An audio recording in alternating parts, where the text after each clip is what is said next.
The last victim of Jack the Ripper.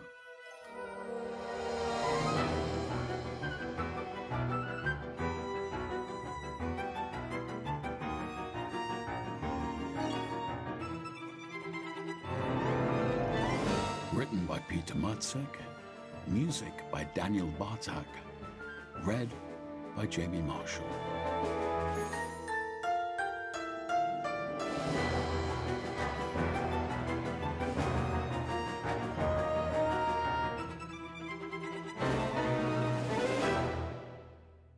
Our worst nightmare resurfaced only a few months after I had finally stopped waking in the middle of the night with my mind full of horrific images and jerking with fright at every unexpected murmur. The reign of the bestial killer, known to the public as Jack the Ripper, was over. And although I will most likely never be able to fully disclose the details of Holmes's involvement in the investigation of those heinous murders, nor the identity of their perpetrator, I was certain that the terrifying period, culminating in the latter half of 1888, was over. I will only say that our shared secret of national importance only strengthened the degree of mutual trust between myself and Sherlock Holmes. Even now, decades later, as I look back on this case, I can think of no other that has brought us closer together. I assume that there is no one among my readers who is unfamiliar with the basic outlines of the entire mysterious case, so I do not intend to recount it in detail. The articles, the endless stream of new scholarly publications and novels inspired by the murders of easy women on the fringes of society, seem unlikely to disappear from the shelves of newsagents and booksellers even decades from now. After solving the case, I asked myself whether the souls of the 5 unfortunate women, Mary Ann Nichols, Annie Chapman, Elizabeth Stride, Catherine Eddowes, and Mary Jane Kelly, had ever found peace. Their murderer may have been identified thanks to Holmes, but he escaped classic secular justice by divine intervention. Frankly, I have been unable to give an honest reply to my question.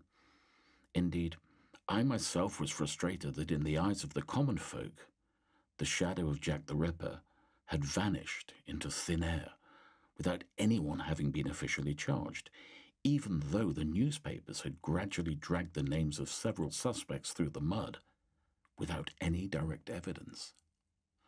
Those more knowledgeable may wonder why I mentioned 5 victims when there were allegedly many more. Indeed, there were several suspicious deaths in the broader vicinity at the time, but the threads leading directly from them to our killer were never proven beyond a shadow of doubt or documented. Regardless of how many heinous acts Jack the Ripper committed, the law incriminated him for 5 deaths, and Holmes proved exactly the same number. That is why it occurred to me, in the spring of 1889, whether the events I am now about to put on record for the first time may have been a portent from hell from those 5 women, making their displeasure known to us.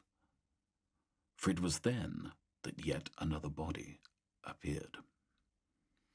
The alleged 6th victim was found in the early hours of the morning in mid-March of 1889 in Pelham Street at Whitechapel, not far from the location we were better acquainted with than we would have liked following the previous year's investigation. Before the panic could spread, Inspector Lestrade had a cab sent for us. It brought us to the scene on that Monday morning, even before the arrival of Melville McNaughton, Chief Constable of the Metropolitan Police Criminal Investigation Service, and Inspector Frederick Aberline, whom we had worked with on the Jack the Ripper case last year. "How can this be, Holmes?" I asked as we travelled to the scene, shivering in part from the bitter cold morning, in part from the unevenness of the cobblestones, and in part from sheer anxiety. "We got the Ripper off the streets. There is no way he can still be killing." My friend, bundled in his blankets, kept his gaze fixed out of the window. but was looking at nothing in particular. Different scenes were unfolding before his eyes. And yet, we are presently on our way to see another body, he said quietly. From the moment we had been awakened and dragged out of bed, a thought had been weighing on me that I couldn't shake. "What if we accused the wrong man back then?" I blurted. Clearly, we were both thinking the same thing. "What can I say, Watson?" he sighed. "I am not so conceited as to think that I can never be wrong. But I do have a natural confidence in my abilities, and however much I reassess my deduction, I don't believe I made a mistake. We must first obtain more data. I refuse to make hasty judgments and revise my conclusions so quickly." He was right, of course. But even so, uneasiness had become sown in my soul, and I, for one, did not arrive at the scene of the crime with a clear and unprejudiced mind, as would have been proper in view of the situation. The carriage dropped us as close as possible to the site of the crime, as far as it could get, but even so, the detective and I were obliged to walk down a stretch of narrow alley on our own. Our feet sank into a mixture of rubbish, mud, and slops. Fortunately, none of the locals paid us any heed. Those who were already awake headed for a dark alcove by the door of a crumbling house, which was even now surrounded by a cordon of police. Laying there like a discarded rag doll was the deceased, a dark-haired young woman in a plain dress of forget-me-not blue, which the blood had soaked through in several patches to create dark patterns on the fabric. There was so much of the life-giving fluid around her that there could not have been much left in her body. It was consistent with the fact that those parts of the face and skin that weren't obscured or covered with a crust of dried, smeared blood were almost white. We had not long since asked ourselves how any man could be capable of such a thing. Outwardly, at least, we must have appeared dispassionate to the onlookers. "Who discovered it?" Holmes promptly asked Lestrade, who was waiting for us. The inspector beckoned to a constable pacing nearby, who told us how he'd almost tripped over the body during his morning rounds, for it lay largely in the dark. Even on a clear day, the sun could not reach in among the cramped houses, let alone in the dim light of the cool dawn of coming spring. I bent down to the poor woman to get a better look, brushing the matted hair from her forehead. Her eyes, almost as pale as her skin, showed a look of horror. Much of her face was smeared with blood from a long gash on her neck. Other abrasions and bruises were visible in several places on her neck and nape. Her attacker had apparently strangled her first, and then slit her throat. The blood, spurting from the artery as from a pump, had also splattered onto the wall of the alcove, down which it ran in rivulets. Even more of it oozed out from under the body from a second wound, the one that took us back in time by a quarter of a year, the wound that had prompted Lestrade to summon us.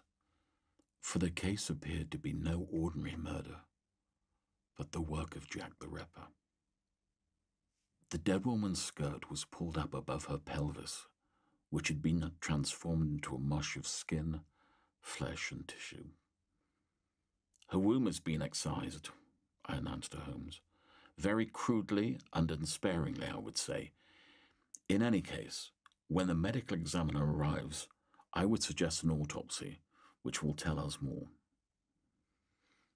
The words addressed to the detective and the inspector were overheard by the group of onlookers. One of the women issued an agonized yelp and almost fainted. Only a quick-witted constable saved her from collapsing into the muddy morass.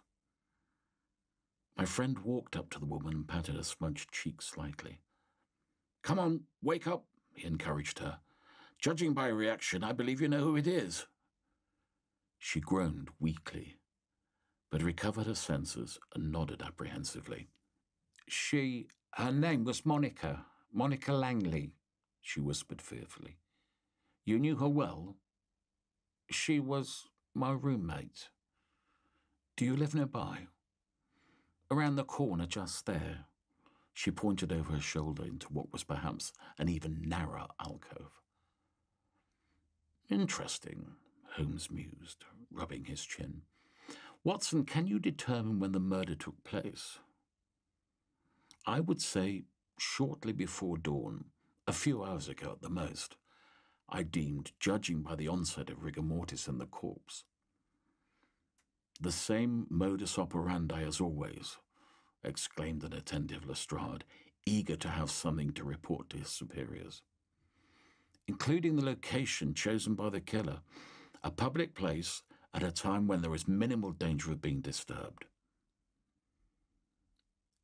He was waiting for her as she returned home, the detective added. I assume, given the nature of her occupation, that she spent her nights outdoors, he stated, focusing on the witness again. Was this your usual turf? He spoke not from any distrust of the young and comparatively presentable ladies living in the neighbourhood, who after thorough washing might readily have graced the salons of even the wealthiest men, but simply from experience.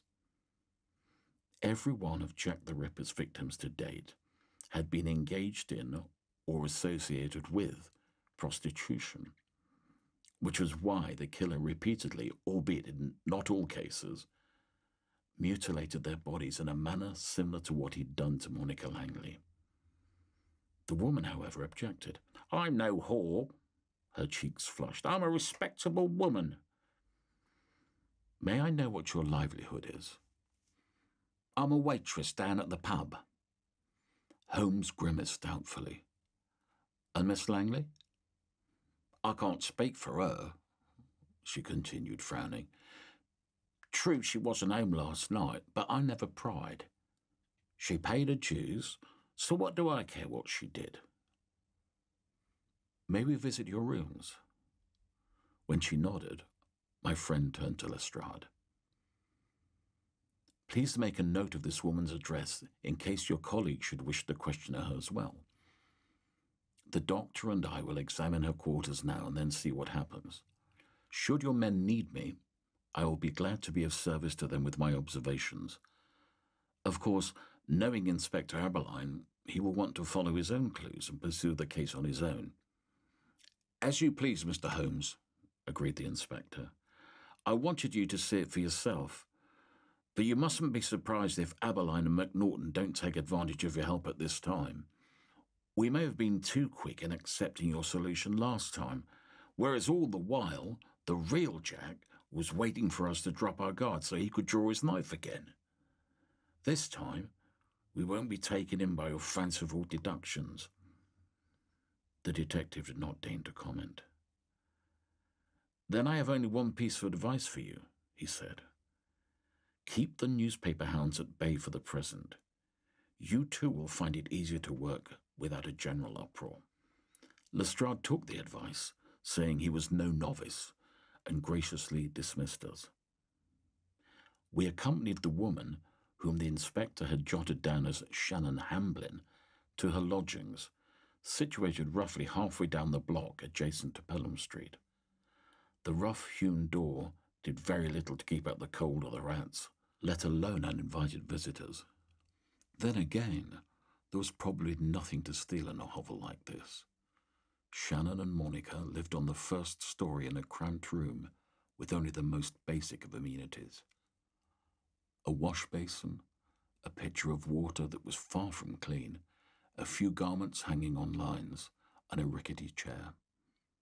The two young women had slept on a single mattress on the floor, with a pillow of rags and a rough blanket. The room was heated with a small cast-iron stove, and differed but little from how most of the inhabitants of this poor neighbourhood lived in those days. Monica only moved in a few weeks ago, the lass told us. She'd stopped in for a drink at the King's Head, which is where I work, and asked if I knew of a place to stay. So I offered to let her stay with me for a while. I'm never in during the day. I come back late, and every penny counts, right? Did she tell you anything about herself? Like I said, we basically took turns. Shannon shook her head. I slept here at night. She slept here in the mornings. We didn't have much opportunity to gossip. Not that she was the sort of withdrawn, sullen and happy woman she was. But then again, ain't we all? Not much to be happy about round here. What do you think she did for a living? The woman mused. Can't say. But I don't really think she was selling herself. What makes you say that? She never, when she come home and we did spend time together, she never smelled of any man. And believe me, I have a nose for those things, she confided. She didn't have any diseases neither, like the crabs or such. I made sure. Quite so, Holmes reflected. Where are her personal effects? Shannon pointed to a hanging dress. Other than what she was wearing, she only brought her purse, a little silver locket of sorts, but I don't see them anywhere. She looked around. I'm certain there was nothing around her neck, I said, reviewing my examination in my mind. To date, the Ripper has never taken any trophies from his victims, the detective mused. Of course, it's quite possible that the young woman simply dropped it and it's lying in the mud somewhere. Let us see if Abeline's people discover it. The rickety boards creaked under my feet as I crossed the little room. Holmes cast me a reproachful glance, as though I were distracting him, but then paused. Something about the floor intrigued him. He stooped where the planking was visibly ill-fitting and took a hold of it. The plank lifted slightly without offering any resistance. A black purse lay in the hollow beneath. "Here, here!" he exclaimed joyfully, lifting the purse from its hiding place and opening it. Inside was a thick wad of notes. "That's mine." Hamblin held out a hand greedily for them. Even I could tell she was lying. The detective smiled. "What a remarkable coincidence. Just when we were searching for Miss Langley's purse, we find yours. Surely you know how much money there is in there." He hid the money behind his back and waited to see how the respectable woman would react. "I've not counted it." "Approximately, at least," he prompted her as she remained silent and gritted her teeth in annoyance. "Very well, then. I suppose it is Monica's," the woman said resignedly. "I had no idea she was so flush with money. But surely you're not surprised that I tried me luck." She attempted what was supposed to be an apology. "Won't do her no good anyway." "As you have essentially proved to be helpful, I shall overlook this attempt at deception," said Holmes, slipping the purse under his coat. "The money will remain with me, and I will hand it over to the police. It might be a vital piece of evidence." "Of what?" I asked curiously. "Do not get ahead of yourself, my dear Watson," he admonished me. "Miss Hamblin, one last question. Can you think of anyone who might know more about Monica after all?" "Well, Frank O'Neill was quite taken with her. But surely he didn't kill her. He's just a clumsy oaf. He was at the pub when Monica first showed up, and he never took his eyes off her. Just yesterday, she complained that he kept following her about." "Excellent, Ma'am," the detective rejoiced. "Doctor, would you be so kind, if you have any spare change on you? This does indeed deserve a reward," he requested. I dropped the few coins I had in my pockets into Hamblin's hand, and we returned to the alley. From there, however, we started off in the opposite direction from which we'd come, away from the dead woman's body and the growing swarm of police officers. From a distance, I could see Abeline, who had finally deigned to appear, barking orders and shooing away the intrusive curious onlookers and sensation hunters. "Shouldn't we give them the money?" I inquired, hurrying after Holmes, who dashed off. I should like to find Mr. O'Neill first, he replied. I expect him to be at the King's Head. That place never closes, and its regulars seldom leave. If the police question Hamblin, she will surely tell them about the money. His reluctance to help the Yard after what Lestrade had said was obvious. Would it not be better to get a handle on the suspects we put together in the previous Ripper investigation first? I attempted to be rational. You heard them. They do not need my help. Indeed, they scorn it, he snorted. They can manage on their own.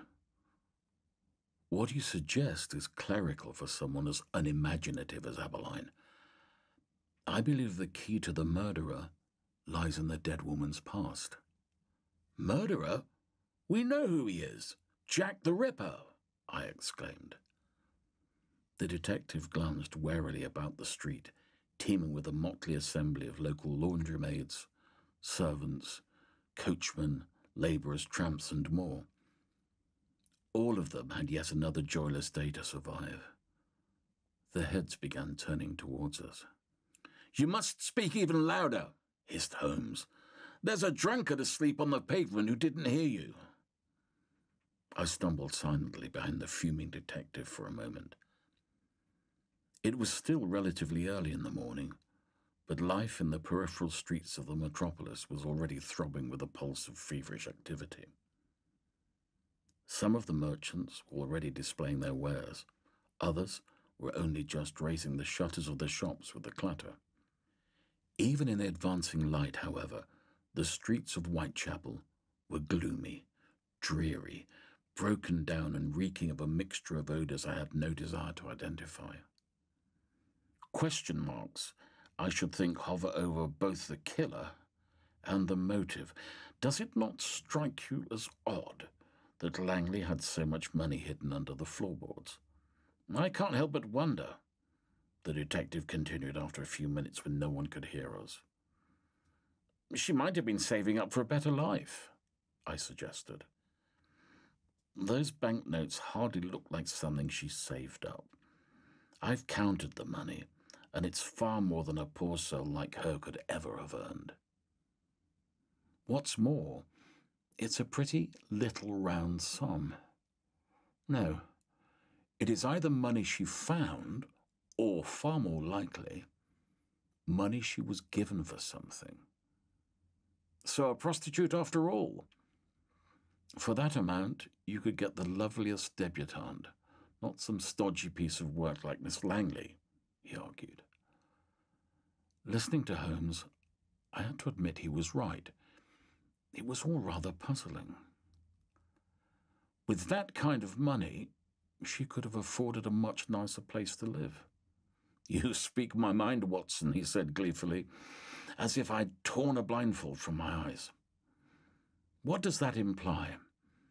That the motive for her death may be the same as the reason she didn't spend the money. I believe she intended to pay it back. Whatever the reward may have been, Miss Langley seems to have changed her mind. Judging by the amount, it must have been something very substantial indeed. Which is why she went out every night. I pursued his line of reasoning. Was she involved in the plotting of some crime or other, and then got scared? It's not impossible, admitted the detective. Now we only need to find out how the Ripper fits in, I exclaimed. That O'Neill chap who's been stalking her must have known where she's been going. He might have seen someone approach her. To this, my friend made no further reply, for we were under the signboard at the King's Head. Although less than an hour had passed since Shannon Hamblin had named the victim in front of the crowd of loafers, and we had hurried straight to the public house from her abode, the news had arrived before we did. The grapevine of the street had taken care of it. The tavern guests were despondent. Instead of the usual boisterous imbibing, their only escape from the troubles of everyday life, there was now furtive whispering, if there was any talk at all, No one sang, no one played. The prospect that the serial killer had reappeared on the streets constricted everyone's throats. However, it was not enough to prevent Frank O'Neill, whom we recognized by the description, from swallowing several glasses of the cheapest liquor to quench his pain and anguish. We sat down at his table, one on each side. There was plenty of room, for as soon as his cronies saw us approaching, they promptly rose from their seats. Holmes's face was no longer anonymous, nor was his service to law and order, and few of the local patrons had a clear conscience. But none of the others interested us today. Mr. O'Neill, I understand you're going through a difficult time, but surely you too want to help Miss Langley's murderer to be caught. We need your help, Holmes addressed him. The man in ragged and threadbare clothes barely noticed us and merely took a sip from his glass of clear liquid. Even at a distance, I could smell the pungent odor of strong liquor. First off, I must ask you what you were doing last night, the detective continued. I don't want to interfere, gentlemen. The red-haired innkeeper approached us, clutching half a dozen foaming pints in one hand and a rag in the other. But he won't tell you much. He's been drinking since yesterday. Been at it all night. When the news about the girl came, he stopped talking altogether. He automatically set 2 glasses in front of us and continued on his route, which began and ended at the tap. Along the way, he exchanged the empty mugs for full ones. I leaned inconspicuously towards O'Neill and examined his boots, trousers and waistcoat. They apparently hadn't seen a washboard and soap in months, and there was plenty of dirt and mud on them, but no sign of blood. Nor were his hands, which could have loaded a coal wagon but recently how dirty they were, those of someone who'd committed the butchery. Holmes made the same judgment. I hear you followed her round. Why? Holmes inquired, shaking the man. He sobbed. No, I didn't want her to come to any harm. She was so beautiful. It is essential that you tell us when you last saw her. Where did she go? O'Neill took another drink, but his lips had ceased to obey his mind. The spirit dribbled from his mouth down his chin, wetting his bedraggled beard. She told me to bugger off, that she didn't ever want to lay eyes on me again. He droned on. She said she was sick of all men. He poured his heart out, but slurring his words to such a degree that they were almost unintelligible. Where did she go? The detective repeated, his voice raised in urgency.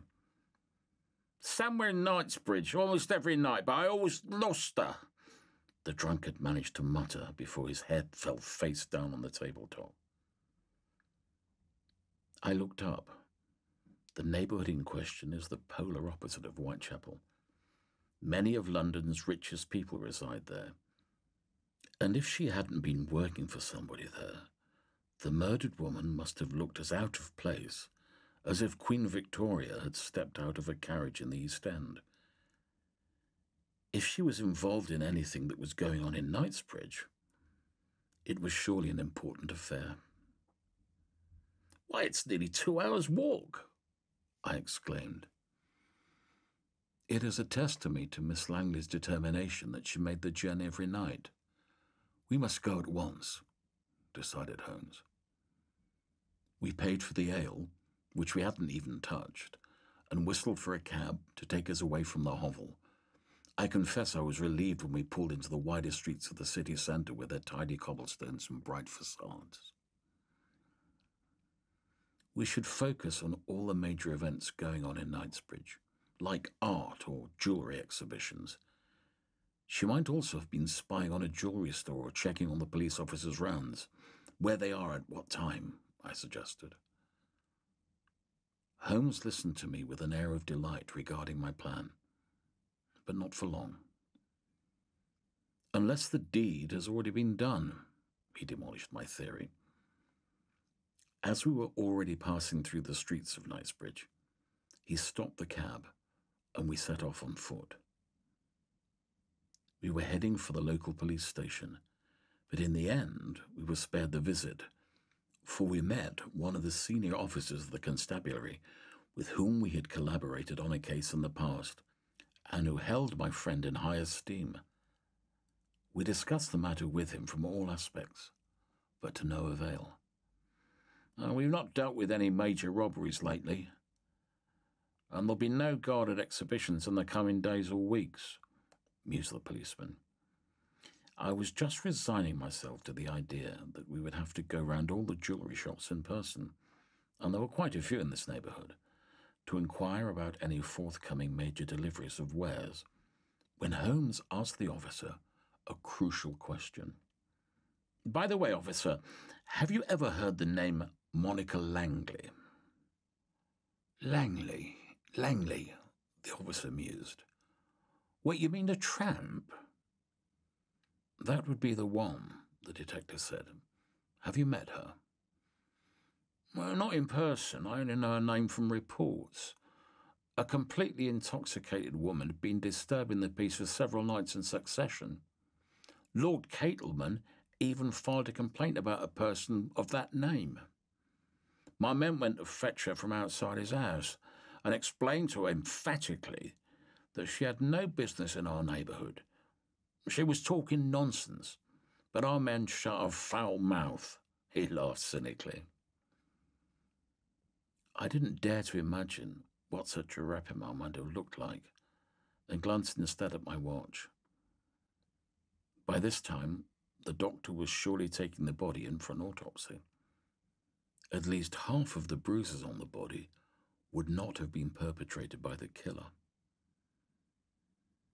Holmes's warmth likewise faded at these words, and we parted with the policeman coldly. I believe he failed to realize that he had said something we could not approve of, and he merely saluted politely and strode off to his duties.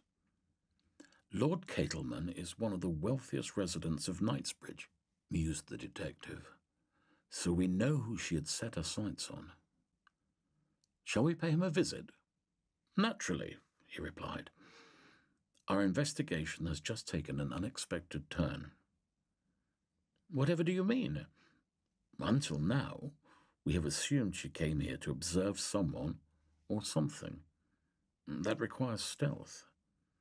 But she was disturbing the peace of the night and, on the contrary, calling attention to herself quite volubly. Another mystery that doesn't fit into our theories at all. Perhaps we can find out from his lordship why she behaved as she did.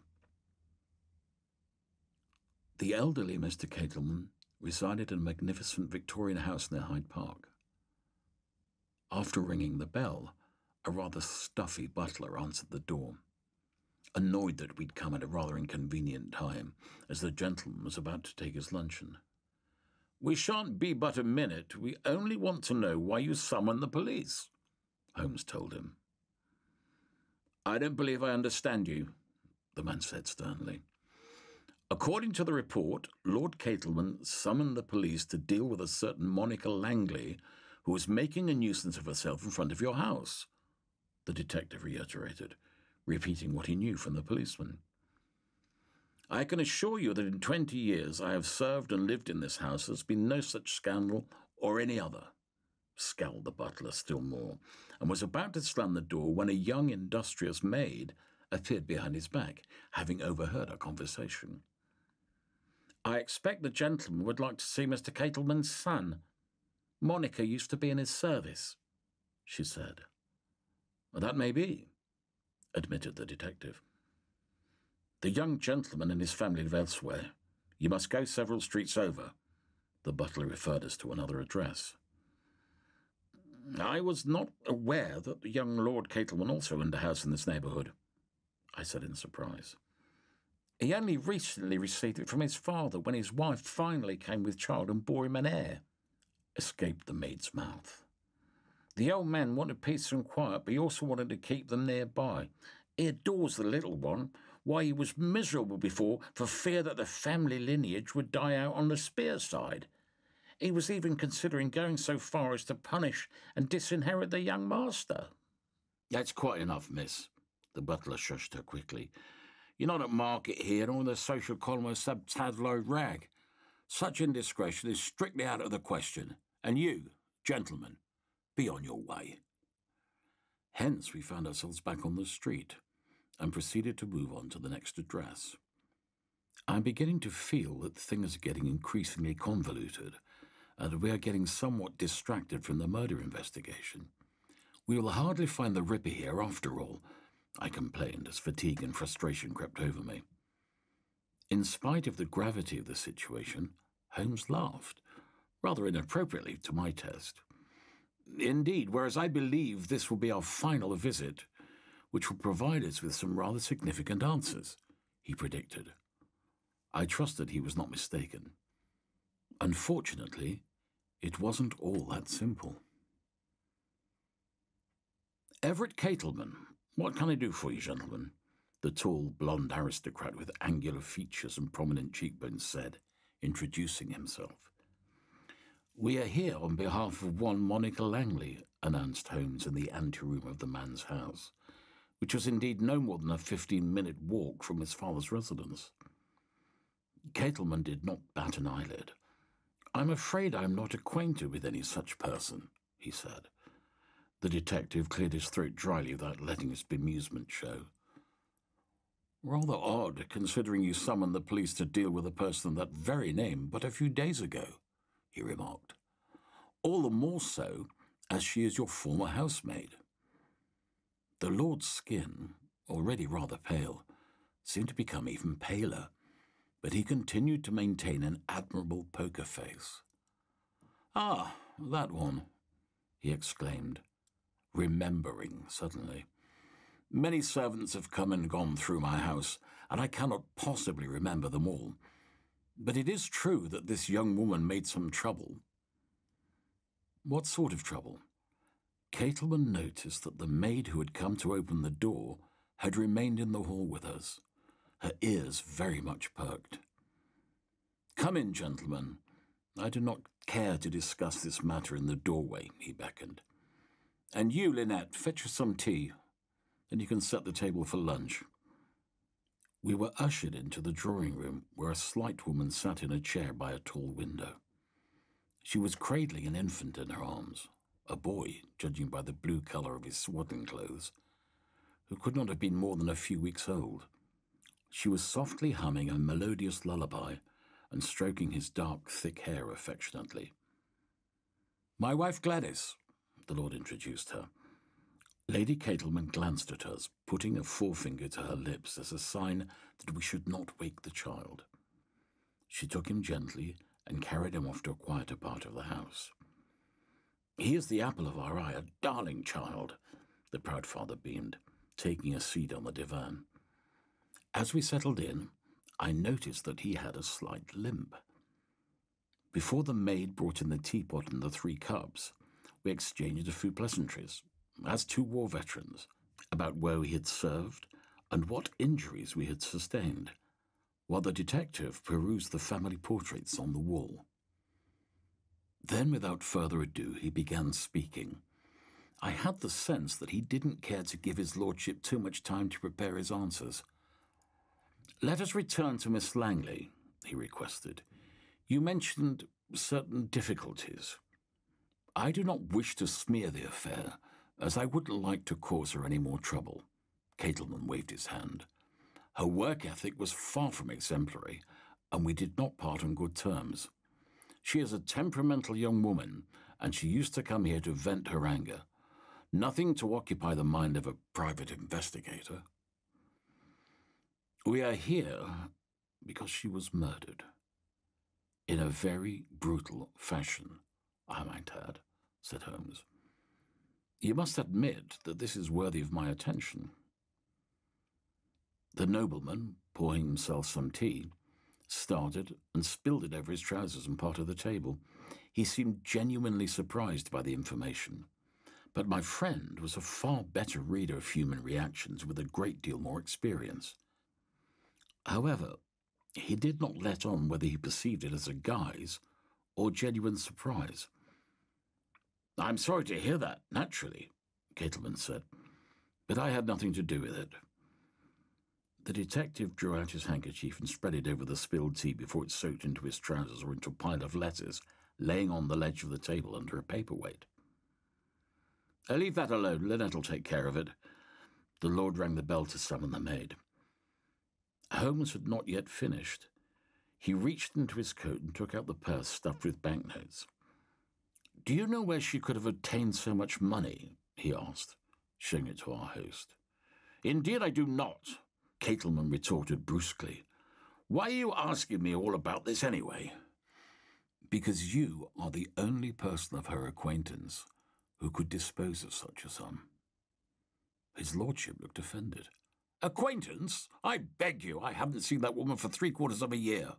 We were not acquainted, as you put it. I do not wish her any harm, but after how she behaved, I am sincerely relieved that my family will finally find peace." "Very well, then. I can think of no further questions for the present," Holmes added meaningfully. We were shown out, but the detective paused again on the threshold. "I understand that it must be unpleasant for someone in your position to be associated with a murder, let alone of a girl so far beneath you on the social ladder. But I must warn you that the circumstances of her death are of interest to those in the highest places. You may soon receive a visit from my colleagues at the Metropolitan Police. I am certain they will do their utmost not to cause a scandal." Everett Kettleman took note of Holmes's words, and undoubtedly hoped that he would never see us again. We crossed the busy street to the outskirts of Hyde Park, where a refreshment stand stood in the shade of the trees. "Would you care for a sandwich, Watson?" the detective asked. I had little appetite after the morning's exploits and examination of the corpse, but could not deny that my stomach had started growling. "Excellent," he acknowledged. "I suggest you enjoy it here on the bench. In the meantime, I would like to ascertain something. We shall meet again, say at 4 o'clock, outside the city morgue. Do you agree?" I had no reason to object. "But you insist that I have my lunch right here?" "If you would indulge me. You see, from here you have an ideal vantage point to observe the entrance of the Kettleman residence. I want to test whether my words truly left him as indifferent as he pretended to be, or whether they provoked him into action." I recognized the ruse and selected a roast beef and pickle sandwich on brown bread from the stand. I'd been assigned to considerably less appealing stations than sitting on a sunny bench in a city park on a chilly late morning, so I was quite content. Holmes departed, and I chose a bench for lunch from which I had a clear view of the street, while myself remaining inconspicuous. For half an hour, nothing at all happened, and I was beginning to think the detective's experiment had failed, either because Kettleman indeed had naught to do with Langley and her death, or because he had excellent nerves. Then, suddenly, the door opened, and his lordship stepped out. He was wearing only a light coat, suggesting he didn't intend to venture very far. My first thought was that he was going to visit his father, but it was not so. He looked around stealthily and walked briskly down the street. At Hyde Park Corner, however, he stepped into an intersection and headed straight for the park, where I nearly lost him, but his tall figure in a top hat, characterized by a swaying gait, soon reappeared in one of the tree-lined lanes heading into the deeper reaches of the park. Further away from the crowd, the young lord slowed down. His leg injury would likely have prevented him from keeping up so brisk a pace for long. Consequently, I had no trouble following him to the deserted Serpentine. There, he looked around again before pulling something from his pocket and hurling it into the water. We had to retrieve it. I stared intently at the spot where the object had sunk, and once Kettleman was gone, I marked it with branches carefully positioned on the bank. Then I set off to fetch a gang of street urchins who were kicking a ball around on a lawn not far off. I know it's rather chilly, but if you can fish something out of the lake, you will earn a handsome reward. I coaxed them, encouraging them by holding up a shiny sovereign. They did not require much persuading, and I led them back to the body of water that divides Hyde Park in two and showed them where to search. "Is this some sort of challenge? You couldn't have dropped anything far from that shore," said one of the cocky, imp-eyed boys with his arms folded defiantly across his chest. When I doubled the promised reward, the boys obediently threw off their overcoats and jumped into the water in naught but their undergarments. I felt somewhat ashamed, but from a purely medical perspective, I decided that such bracing would do them no harm. After all, it was March already, and not the dead of winter. After a few minutes of diving, the chilled boys with chattering teeth brought me what I was looking for and handed it over in exchange for the money. In my wet palm glistened a silver locket, the very one described as belonging to Miss Langley. It could only mean that Lord Catelman was Jack the Ripper. I could hardly wait until 4 o'clock, when Holmes and I were to meet outside the morgue. I thought he'd come out from inside, assuming that he would have gone in to hear the results of the autopsy from a medical examiner. But to my surprise, he was only just heading in. "Let us go together, Watson. Your opinion is important to me," he called from the cab that had just delivered him to our destination. I was eager to inform him at the earliest opportunity of my discovery, which de facto incriminated Catelman. But before he could pay the coachman and turn his attention to me, Lestrade emerged from the morgue. "What are you gentlemen doing here?" he inquired haughtily. "A case, perhaps?" he added sardonically.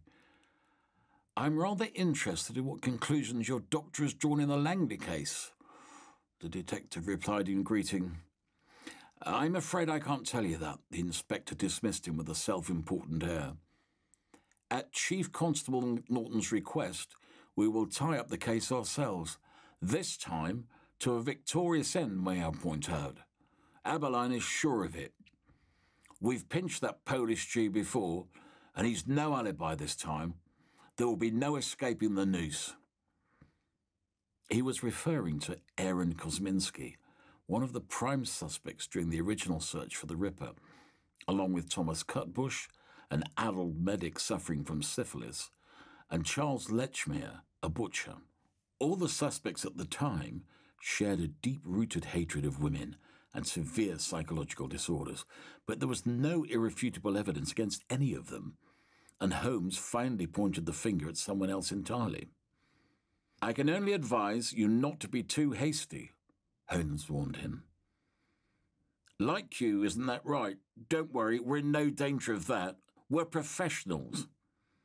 "And quite so. I have no need to see the results of the autopsy anyway. I know what they contain." With this statement, the detective utterly disarmed the inspector. "Oh? Let's hear it then," Lestrade sneered. At the crime scene, Dr. Watson here already noted that Monica Langley had been killed somewhat less expertly than Jack the Ripper's previous victims. Whereas before, the killer had worked with obvious knowledge of anatomy and precision, this time he was driven by rage. Several older bruises from a brutal cudgel beating were also found on her body. And I suspect it is not without interest that the lady had recently given birth. The inspector opened the report he was carrying under his arm and glared at my friend. "How can you possibly know this? I only got the report myself a few minutes ago." "I am a professional," the detective replied jovially, and tipped his hat in farewell. We left Lestrade standing dumbstruck on the pavement outside the morgue, taking advantage of the fact that the cab Holmes had taken had not yet departed. We leapt in, and the detective gave the address from which I had just arrived. "How do you know she was pregnant?" "Patience, my friend. We shall be on the spot in a moment, and I will lay it all out for you there." "So you already know it was Catelman?" I should say it's practically a certainty. How did you fare? Was your mission a success? I described to him all that had occurred near the little lake in the park and handed him the locket. Excellent, Watson, excellent indeed, he complimented me. As always, you have proved yourself most helpful. Not at all. It was your genius that led you to realize that Catelman was the Ripper. I returned the compliment. We've finally got him. Holmes was astonished. The Ripper? Who ever said he was the Ripper? Why, you just said so. My dear doctor, your and Lestrade's obsession with the Ripper prevents you from seeing things in a broader context, he complained. Let us go over the facts together. All of Jack the Ripper's proven victims were fallen women, correct? There can be no argument about that. And what do we know about Miss Langley? Well, she wasn't a prostitute, but an ordinary housemaid who conversely kept men at bay, I admitted. Besides, the Ripper demonstrated countless times that he attacks only one type of woman and kills them with a very precise knowledge of the anatomy of the human body, he reminded me. We've also overlooked the fact that in the past, he has always killed at the end of the month and before the weekend. In this case, none of the characteristic concomitant phenomena typical of the Ripper's actions have been satisfied, no matter what the deluded Lestrade says. Whatever do you mean? I mean that it was a brutal, heinous murder, but in no way connected with Jack. Once I accepted that thesis, it allowed me to look at the case with fresh eyes. And what do you see? A handmaid who accidentally falls pregnant confides this to the couple she serves, who are striving in vain for a child of their own. A couple that cannot have children and face the threat of disinheritance by the head of the family, who demands the continuation of the family lineage. So they offer to provide a life of prosperity for her child and pay her a hefty indemnity in exchange. They will take care of her somewhere in seclusion until she gives birth. Meanwhile, the lady feigns her own pregnancy. When the handmaid hands over the newborn child as agreed, they send her away. She is not allowed to tell a soul about it if she wishes to avoid trouble herself. But then, the girl's maternal instinct is aroused, and she wants her baby back. She returns, repeatedly, to her former employer's house, offering to return all of the money, of which she hasn't spent a penny. She pleads for better or worse, and starts drinking out of sheer grief. In desperation, she even attempts to break into the house, so they summon the police. But the husband foresees that the trouble may escalate, and decides to get rid of her once and for all. Good God, I gasped. Of course, it all made sense. You saw both the corpse and the child that Lady Gladys was cradling, Holmes recalled. The Catelmans are fair-haired, almost of Anglo-Saxon type, as are all members of their family, as we could see in the portraits on the walls of the house. The child had dark hair, like Langley's. Incidentally, based on other anthropological features, she does not fit in with their clan at all. Well, still, that is no proof, I realized. Indeed, it is not. I confess that I procured the proof by employing two contrivances, he revealed. You provoked Catelman into getting rid of the evidence. I had hoped he still had the locket. Where else would it be? Perhaps, somewhat irrationally, he wanted his son to have something that belonged to his real mother. And the other ruse? I originally worked with the assumption that Catelman might be the child's father and Langley might have been his mistress. However, I noticed a letter atop a stack of papers on the table in the drawing room with an address from a woman's doctor. Unfortunately, I had to compromise medical confidentiality in order to discover the murderer, and while you were keeping watch in Hyde Park, I broke into his surgery. In the Catelman file, I learned that Lord Catelman's war injuries had taken a toll on his reproductive abilities, nor had nature been kind to Lady Gladys in this regard. It is biologically impossible for them to have a child. They cannot justify its existence. Why didn't they simply adopt a child? The orphanages are full of them. I expect old Mr. Catelman would hardly approve of such a solution. He insisted on the bloodline. The blood of the Catelman dynasty was to be preserved before the outside world by shedding the blood of the poor handmaid. It is monstrous, I said, shuddering with disgust. The worst of it is that I have no doubt the Catelmans truly and sincerely loved the child. It was the only thing they had not to pretend when they received us. What will happen to the little one now? Will he be sent to an orphanage? I dare not guess. Holmes rubbed his tired eyes and glanced out of the cab to see if we were nearing Knightsbridge. Let us get it over with. At the Catelman residence, the familiar housemaid opened the door for us. You are Lynette, are you not? Holmes addressed her sharply. Tell me quickly, if you do not wish to be held an accomplice, where his lordship was last night. At home, she cried, startled. You are lying. I swear, I brought him up valerian drops to help him sleep, she stammered. He scowled at her sternly and entered without permission. His behaviour was almost menacing. But the lady left sometime after midnight. I heard her dressing. The maid managed to gasp. My pupils dilated. So, Catelman wasn't the murderer. It was his wife? That was why it took him almost an hour to step out and get rid of the evidence. He learned of his wife's crime after our visit, and only then did he confront her. He also took from her the locket that she'd torn from Monica's neck. The master of the house appeared in the stairwell leading up from the hall.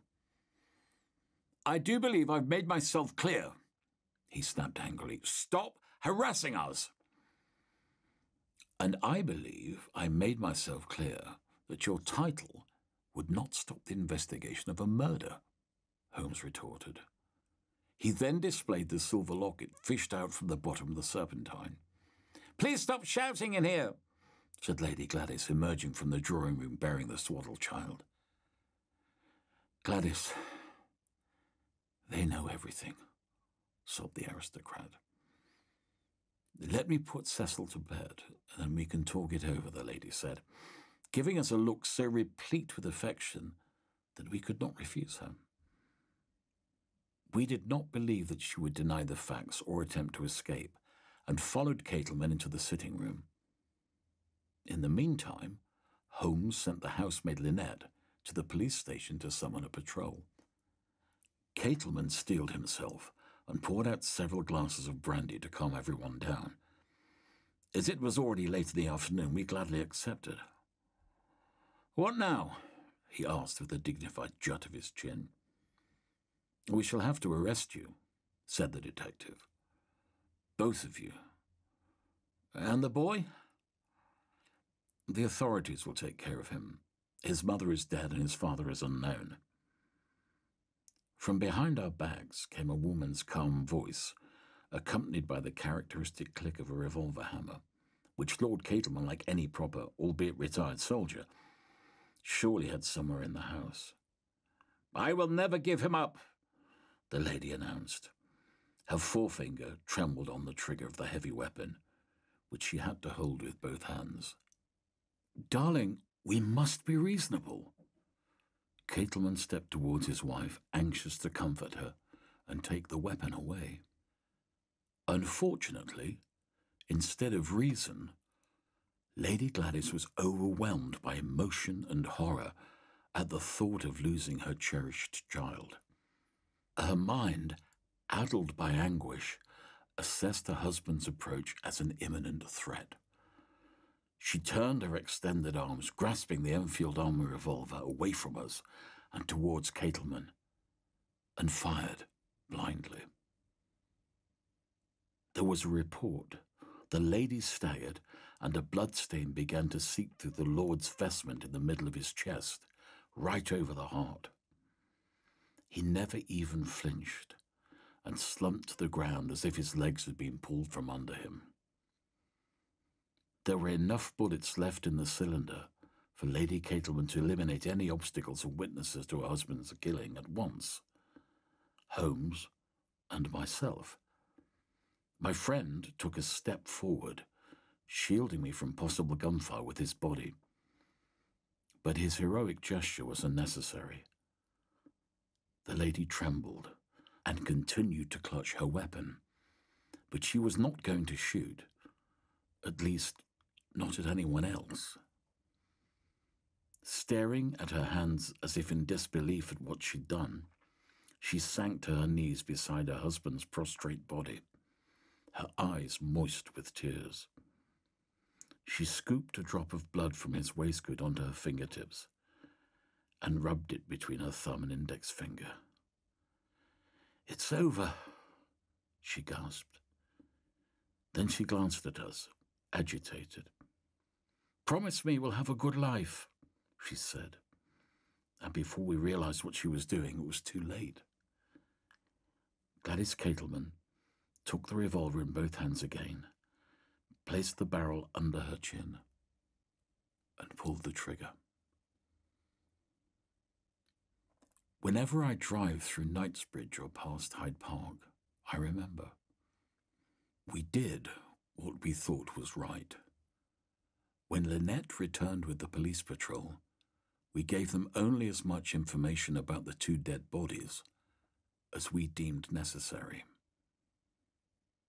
It was beyond us to plunge into a life of misery and misfortune a child merely several weeks old, who'd lost his mother through no fault of his own, and whose new parents had literally stepped over dead bodies to have him. We described Lord and Lady Catelman's involvement in the death of Monica Langley as the tragic culmination of a love affair and suicide to avert a scandal. Although Aberline and his men strove on for some time to link the case to Jack the Ripper, the inspector himself eventually admitted that the theory was unfeasible and confirmed Holmes's non-public conclusions of the previous year. He made an unofficial apology to my friend. Little Cecil was taken in by his only living relative, Grandfather Catelman, in good faith. It had been a very long day for Holmes and I, and we were glad it was over. I gather that it was not Catelman who took the locket from Monica, but rather his wife, for the same reason that you have ascribed to him. Lady Catelman took a great risk in going to Whitechapel alone at night, but what I don't understand is whether she mutilated Monica Langley's body to distract attention. Was she hoping we would pursue the ghost of Jack the Ripper? I mused aloud on the way home. Holmes shook his head sadly. I don't believe the lady made any such cold-blooded plans. It was all the act of a woman driven mad, he shrugged. Langley wanted to take from her that without which her life was worthless. She envied her not just that one particular child, but the ability to mother a child as such. It wasn't enough for her to kill the poor girl as a human being. She hated her for doing what she couldn't, giving birth to another life. That is why, most likely in an act of affectation, she mutilated her in the uterine region. She cut out her womb and then disposed of it somewhere. Desperate women do desperate things. At least the Ripper never actually returned, I sighed. Only in our distraught imaginations, Holmes nodded. We can both rest easy that we identified the real Jack the Ripper long ago, and that there was no mistake. The perpetration of evil has been ingrained in the nature of mankind since the days of Cain and Abel, so we shall certainly continue to encounter murders, even very heinous ones. But the perpetrators will be different. And I will never stop searching for them, he added firmly. Back in Baker Street, we had another nightcap and sat by the hearth for some time. That night, we and the residents of Whitechapel, faced by countless challenges every day of their lives, poverty, disease, inadequate sanitation, malnutrition, and more, were able to forget at least one worry and sleep soundly again. But surely no one in Monica Langley's circle would ever have dreamt that the heir to one of the nation's oldest and wealthiest noble families, who now sits in the House of Lords and co-determines their fate, has not a drop of blue blood in his veins, but instead the blood of one of their own, a murdered former housemaid and an unknown tramp. The kind reader will therefore pardon me for altering the family's real name for the purposes of this story. I do not wish to be responsible for another political scandal.